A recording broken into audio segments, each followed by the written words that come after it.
Hello, it's Lisa. If you already know that, thanks for coming back. Today I'm going to talk about something that I am very passionate about, that has been on my heart for a while to talk about, and it is being able to afford to stay at home with your babies. So I have been at home with my babies for 2 years now, and before that I thought I couldn't afford it. That's why I was working. But I had this desire to stay at home, and I prayed about it, and I felt God telling me to take a step out in faith and believe that I could do it. And I did it, and I'm doing it, and it's the best thing I've done. And I just want to encourage you out there, you women out there too, if you want to be a stay-at-home mom and you think you can't afford it, think about it harder. First of all, I think if you have the desire to be a stay-at-home mom, that's a God-given desire, and there's no better thing to do than stay at home with your babies and put your heart and your soul and your time and your energy into your home and your marriage and your kids, because all of that takes a lot of time and effort. And when we were both working full-time, me and my husband, we weren't able to be really working on our relationships or working out our issues or anything because we didn't have the time and energy, and we weren't able to parent very well either because we didn't have the time and energy. So yes, I would encourage you, if it's a desire of yours to stay home, just do it. But yes, definitely pray about it. But in my situation, God made it possible, even though I thought it was not. So I'm just going to share with you now the practical tips I could give you as to how we afforded it. So first of all, I'm going to go out there and say we are living fairly poorly. We are not rich by any means. We live on one income, and that income is a baker's salary, which I believe is like $45,000 a year that my husband makes. So we are not making a lot of money. But we're making it on one income. So the biggest thing, I think, first of all, first let's go into how I make money to contribute to our house. So the biggest thing is actually child tax benefit. So basically in Canada, the government gives you money per child based on your income. So when I was working full-time, I got less child tax benefit because I was making more money. Now that I'm at home,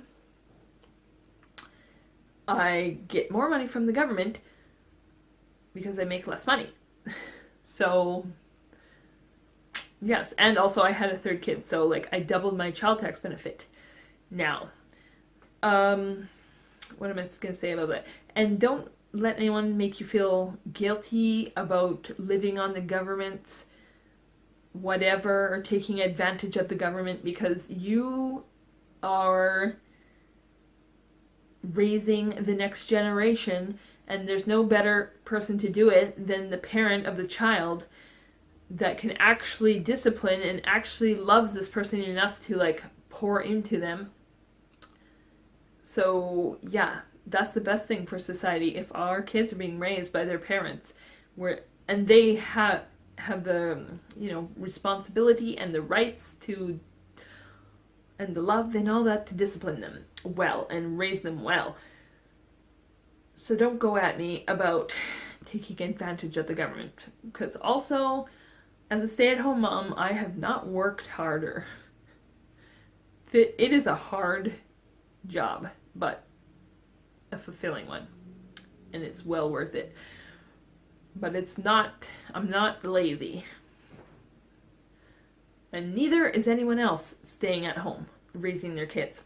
Anyways, so yes, that was the biggest help. I also babysit a kid, which this year I made, I think, $5,000 from babysitting. So it's not a huge contribution to the income either, but it is something, and it does help pay the bills, and it gives us something to do. So, yeah, so that helps. But the biggest thing I think that we have to remember about affording to stay home is saving. When we stay home, we can save a lot of money, and I think as poor or middle class people, we can, like, I'm never gonna make enough money that it counts, because the government's always gonna, like, take it from taxes or take it away from my child tax benefit or whatever. So I'm never gonna get high enough that I'm making more money by working than I am by staying at home. So, anyways, saving. The biggest savings we obviously make is childcare.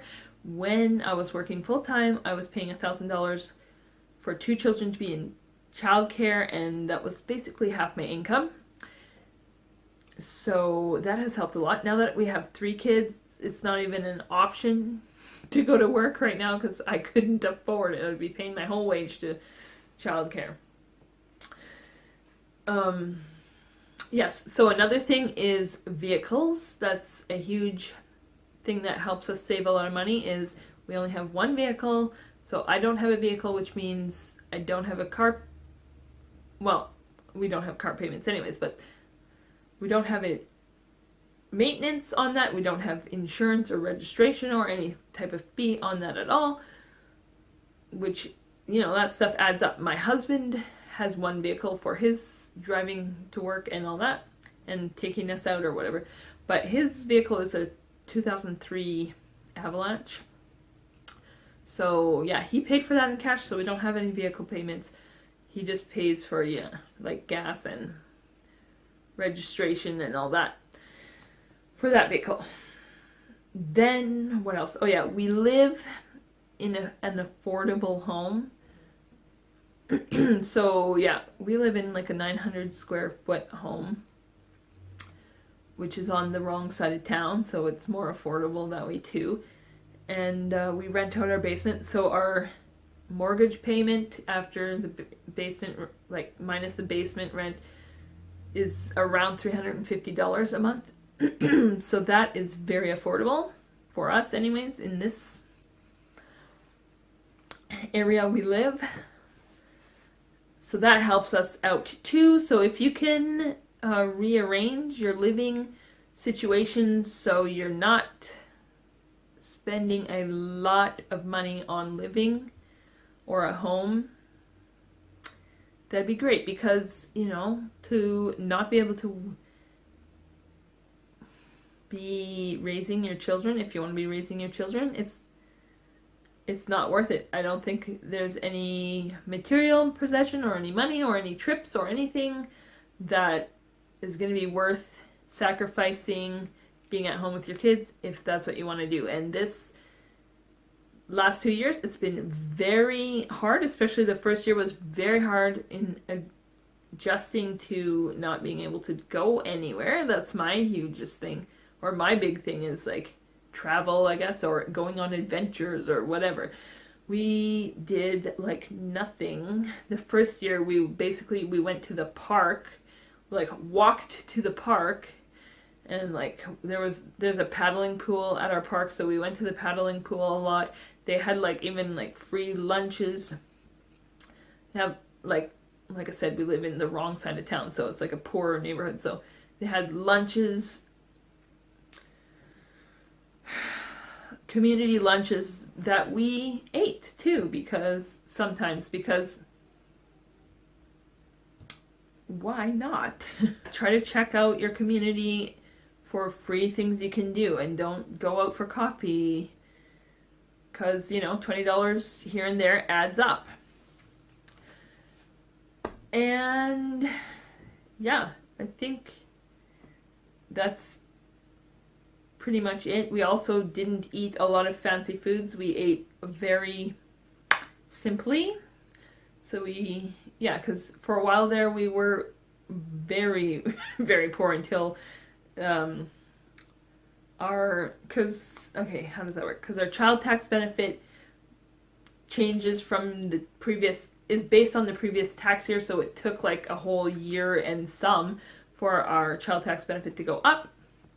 So yeah, for that first year it was rough, but it was totally worth it. I have not felt like there's got to be more to life than this, which I was feeling quite often working at my job. It's been very good. I felt very called by God to quit my job. I feel very happy I did, and I do not regret it at all. And it's great to be a stay-at-home mom and to be able to pour my hard work and energy into my home, into my kids, and into my husband. And overall, we have a healthier family, I think. And that is a huge thing that we should be working on, I think. And as a Catholic, I believe my marriage is my vocation, so it's kind of like it is my priority. So I wanted to make it my priority instead of, work or making money. Anyways, I hope that encouraged someone out there to take the leap and quit your job and stay at home with your kids, because it is awesome. And you'll never get those years back when your kids are young, and it goes by way too fast, and there's always plenty of time after the kids grow up or are in school to work. So thanks for watching. See ya.